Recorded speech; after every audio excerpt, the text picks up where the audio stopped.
Hello and welcome back to my channel. Today we're going to be going over the worst books that I read in 2024. So I'm going to go through about 10 books that I really did not enjoy this year. However, there's like a caveat to that. One of them, probably I'll talk about at the end, is kind of a guilty pleasure, and it's part of a huge series that I've really read the majority of. Now, the reality is I am one of those readers that once I pick up a book, if it's part of a series, I'm going to want to keep reading it until I'm done with the series. I just like the feeling of checking something off a list, especially if the book is quite short. Now, I've started plenty of series and I definitely need to do the video of finishing all of the series that I'm in the middle. However, I definitely need to learn in 2025 to probably stop myself. You'll see why as I get into this list. I'm going to start in January and go in consecutive order as to how I read these books, and I'll let you know how I thought of them and why they went on my worst books of 2024 list. The first one is Credence. Now, I've already talked about this book before.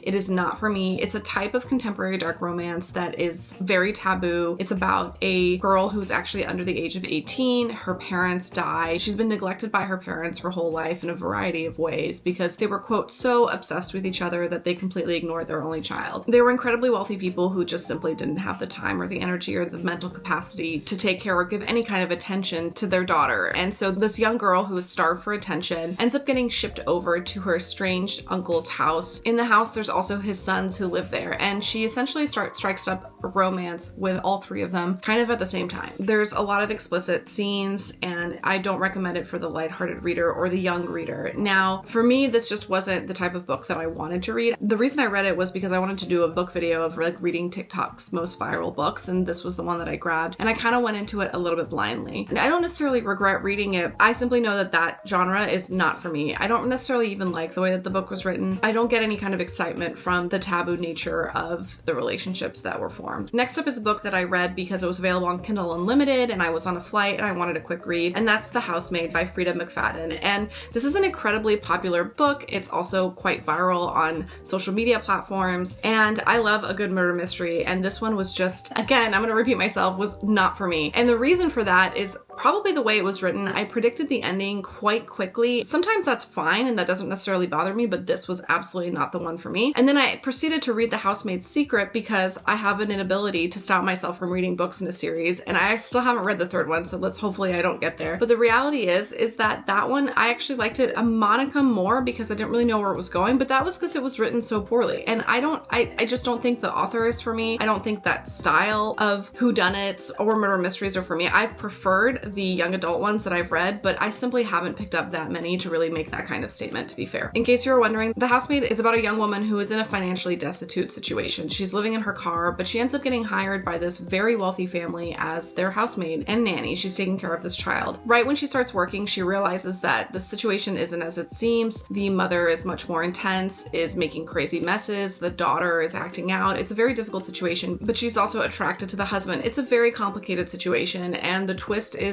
to me, quite obvious, but I know a lot of people love this book, so, you know, don't take my word for it. The next book is a bit more complicated in terms of its plot. It's set in New York. There's a very wealthy woman who seems like she's having a very difficult relationship with her husband, and like the first book, she hires the main character to come and work at her house, and the situation is, as the first book, not what it seems. Then I read 3 books in the Three Fates Mafia series. I don't even know how I got recommended this book, how it came on. It's available on Kindle Unlimited, and to put it lightly, this is monster smut. I started reading it. I liked the plot to a degree. It's based on Greek mythology and fantasy around that, and the romances around that, and each one has like a different mafia boss who's a Greek god, and they have relationships with these new demigods. Anyway, I've read the 3 first books, which are Thieves and Monsters, Killers and Monsters, and then the last one, which was Queens and Monsters. There is another one that's out now, and I'm not sure if I'm going to read that. If that's a subject matter that you're interested in, go for it. I kind of wanted to know more about the world and the mafia setup. I've never actually read a mafia romance, and I think maybe I need to do that rather than read this random monster smut, which wasn't necessarily something that I particularly enjoyed, but it's there, it's out there. There's so much literature out there. I don't know if you can even call it that, but there's so much content out there to consume, whether it's YouTube or Instagram, TikTok, or even books now. I don't know much about the publishing industry, but it seems like it's a lot easier to publish than it used to be. For example, there's so many more independently published books out there. The majority of them don't get traditionally published, but you as a reader have access access to so much via Wattpad and all sorts of websites to get essentially the exact type of fan fiction or the exact kind of book and subject matter that you want to read. It exists, it seems like it. Now the next book, the reason it's on this list is not necessarily because it was the worst book that I read this year, but it was quite disappointing, and that's Powerless. This book is so hyped up on social media, and a lot of people that I actually like their opinion really enjoyed this book a lot. I liked the main male character. I liked the way that he talked. His name is Kai. His banter with the main character, I kind of thought it was a little bit one-sided. I didn't think she was particularly likable, and I didn't feel a lot of empathy towards the character. A lot of people have complained about this book, saying that they don't like how it's a lot of tropes and a lot of excerpts from a lot of different books that they've already read, like Hunger Games and The Red Queen, smashed together in a way that they don't like. That doesn't usually bother me. I read a lot of romantic fantasy, or romantasy if you will, and that tends to happen in a lot of it, and that doesn't necessarily bother me that much. But for some reason, I didn't get engaged in the book as much as I thought I would. Now, the reality is, it might just not have been the right book at the right time. I've read worse books this year, objectively poorly written books that I've enjoyed completely because it was just the right book at the right time. So I'm still going to give this series another try.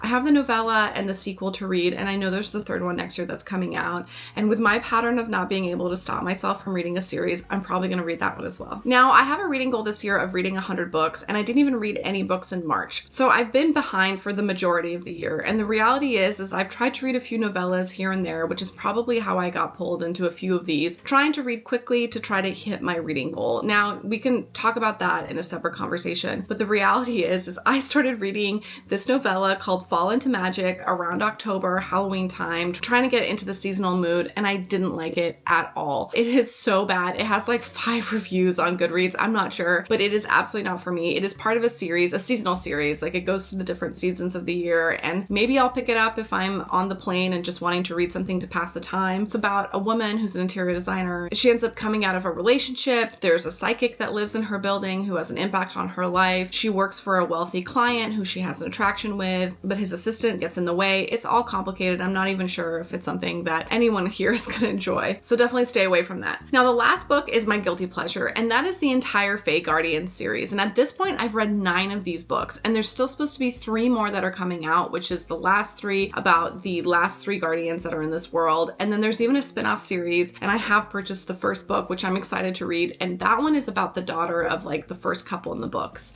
I've talked about these books a lot because I've been finishing up what's available in the series throughout Vlogmas. It is a fantasy romance book. Each book is based on a different couple, a different guardian, which is this group of protectors of this Fae realm, this magical realm. And this realm is actually our Earth, but it's thousands of years in the future. There was a nuclear fallout in our present time. Basically, humans destroyed our own world, and then this magical world ended up coming out of it. There are still humans, there's still Fae, there's vampires and wolf shifters and just the more typical elves. Now, I think as this series goes on, it gets better and better, but I don't even think it's as well written as Powerless. And this is the exact example that I was talking about before, that this is a book series that I have enjoyed. It's the right place at the right time. They're really short books, and it's still in like a pretty lengthy, comprehensive world that is quite complicated, and I'm enjoying it. I guess what it is everybody has their guilty pleasure. Everybody has their book that they tend to like that might not be considered great literature, great writing, or even something that they typically would like, but if it hits at the right time